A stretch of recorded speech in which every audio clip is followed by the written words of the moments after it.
Welcome back to Celebrity Radio. It's Alex Belfield talking to some of the world's biggest stars and some of my favourite people, and we've certainly got one for you today.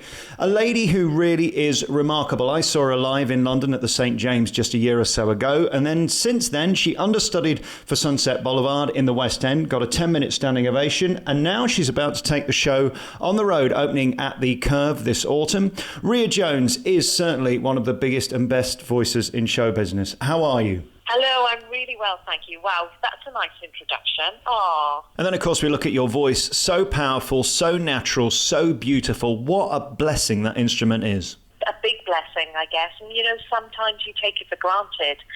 Every so often you get reminded, and it does make you stop and think, I am so blessed, not only to have, you know, to be able to sing and perform, but to have been able to, for 33 years, to do nothing else, not even a Saturday job, other than perform for my living. And I think, how lucky and blessed am I for that alone? Because I know so many people, you know, get up and go to work and they don't want to go and do the jobs they do because, you know, they have no choice, a lot of people. They've just got to earn a living. I'm incredibly blessed to be able to do a job that I really do love. Don't get me wrong, there are days I don't want to do it either, paint on a smile and that, but the minute you get out there, it's great. It is like a drug, really. When it's going well, the audience are with you and you're all on the same ride together. There's nothing like it. Let's talk about one of the most magical, amazing and shocking moments in West End history when they announced in the West End that Glenn Close was not available for the performance of Sunset, and the understudy, Miss Ria Jones, yourself, had to go on to booze. You turned that around into a standing ovation, which was extraordinary. What a career-defining moment. Well, you know, I think people always do love the underdog. You know, I always love the underdog whenever I watch a film or read a story and everything. And, you know, I took on the job knowing that could possibly happen. If she did go off, there will be boos. But, you know, I knew they weren't booing me. How could they? Because they hadn't heard me sing yet. They were booing the fact that they paid a lot of money to see a Hollywood star, and she was off. Now, there's theatre etiquette. Some people know, you know, how to behave in a theatre. Others don't. But you know, you don't really do that. It's a bit naff. But I also understand that there was a lot of disappointment, and if I'd have paid the money to see a Hollywood star that I was excited about, I would have been gutted and disappointed. I wouldn't have shown booed, but I would have, you know, because I'm in the business and I know that there's somebody backstage waiting to come on. So, you know, yeah, but, you know, people get frustrated. Some people had come over from America, all over the world. You know, I still get letters and emails from people and meet people that were there in one of the 4 performances I was on, and are so complimentary. You know, they start by saying, we were so disappointed and we thought, well, we might as well stay, we've come this far. And they said, by the end, we just want to come back and hear you again. And I just think that's the biggest compliment, you know. But someone had to do it, I thought. Someone had to do it. And I knew the role because, of course, I originated it. When I say originated it, I'm not on West End stage, but I did the very first workshop for Andrew Lloyd Webber 26 years ago now. And so I sort of knew the role, and I'd done my homework. I'd watched the show from the wings every night. I knew my lyrics. I knew the music well. So I had 2 rehearsals, 2 3-hour rehearsals. That's all I had, without any dress rehearsal or rehearsal with the orchestra. But I knew I was ready. And when you do hear boos like that and everything, for me, my personality, I just go, right, let me show them. And it makes me want to just get out there and you know, just...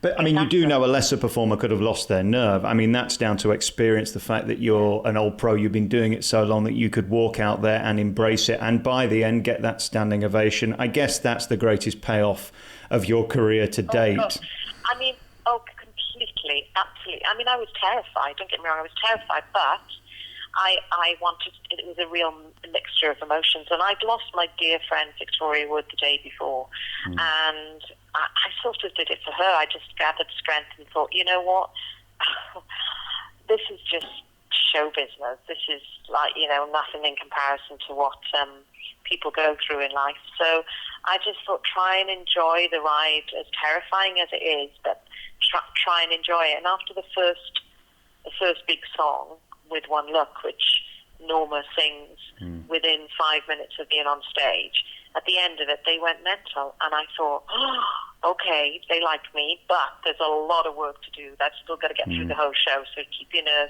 take it scene at a time, song at a time. And by the end, they'd really engaged, I think, with the character and me and the story and everything that surrounded it beforehand.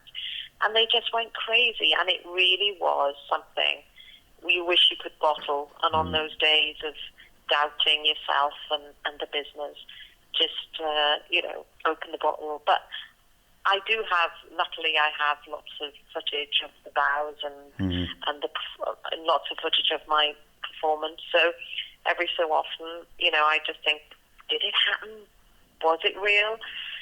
And it was an incredible ride. And like you say, by the end of it, there were people ringing up to see if I was on, which was such a compliment. But what touched me more than anything was the support I got from all the West End, people in the West End that I've worked with or hadn't worked with, and just sending me messages of encouragement and just saying, this is about time, this was waiting to happen, and just lovely messages of support from that community. The West End really does pull together, and they look after their own. And it was that touched me more than anything.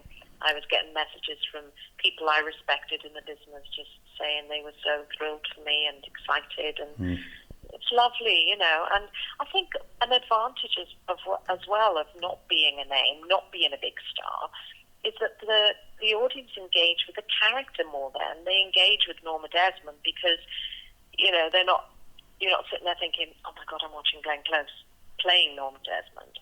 I've been there before when I've gone and seen Judi Dench and Maggie Smith on stage, and as brilliant as they are, actresses, as brilliant as they are, you can never get away from the fact that you're watching Judi Dench and Maggie Smith. And I think, for me, it benefited me in the portrayal of the character of Norma Desmond by not being a big name, and so they just saw me as Norma Desmond, because apart from my friends who knew me, and I think that's good. They engage more then with the character in the story as opposed to the star playing the character in the story. And we kind of knew it couldn't end there. Shortly afterwards, they announced that you'd be taking the show on the road. Sunset Boulevard, the full production, opens at the Curve this autumn. And again, no greater affirmation. You had your opportunity, you grabbed it by the neck, you got your standing ovation, and now you're given the tour. I suppose this is every actress's dream. I know, it was incredible. Michael Harrison, the producer, was in on my Saturday night performance, my last performance. And he rang me up the following day and he said, you have to do this. He said, that was incredible. He said, you have to do this. And, over the years I've had people say that to me, and you've had, promises, and you get excited. But I just felt that could happen. And then months later, there it was, the offer, #1 tour, UK tour, and a full production, and it will be. I mean, the production at the Coliseum was incredible, and it was with a 40-odd piece orchestra. But I believe the tour will have a good-sized orchestra too. I mean, you can't tour 40-odd. I mean, you just can't. Ridiculously expensive. But we do have an orchestra of around about 20, I believe, and a full set and costumes and lighting and everything. And Nikolai Foster, who's directing, I worked with on The Witches of Eastwick, and I recently saw him in Leicester when we launched the new season, and we're both so excited. I'm thrilled to be working with him again. But I'm, with all my history of the show now, and he gets, just chatting to him for 15, 20 minutes, we're on the same page. We both get her, and we're both excited by the character and finding all the layers, of her character. Because it can be quite dark in places, the show, but it can also be, camp and bright and everything, and funny, and sad, and, there's so many different layers to her and the show. And I'm really looking forward to see what Nikolai's going to come up with, because he's got a great mind, and he's done loads of research already. He's been over to Paramount Pictures, in Hollywood. So he's everyone in the team is excited. Lee Proud, the choreographer, I haven't worked with him yet, but I've heard and seen his work, and it's fantastic. So. Well, I can't wait to see you on opening night. I'll be there in Leicester at Curve. You can see Ria Jones. Yeah, I'm there on the Saturday night. Looking forward to it big time. There are few moments in show business which are electrifying. I think you had one of those in the West End, and I think every night there's going to be that moment where the audience go, we're in the presence of a star, and you have that type of voice that is the X Factor. It's the epitome of it, and I can't wait to see you in Sunset Boulevard. You can find out about Ria's other projects, www.riajones.co.uk. I'd love to do a face-to-face life story interview with you when you're in town, because you've had such an amazing career, and I think this will be your defining moment. Congratulations. Oh, thank you so much, Alex. Thank you. It's an absolute pleasure chatting to you. It really is. Lovely to talk to you. Ria Jones, starring in Sunset Boulevard, coming this autumn. Find out more at riajones.co.uk. Lovely to talk to you.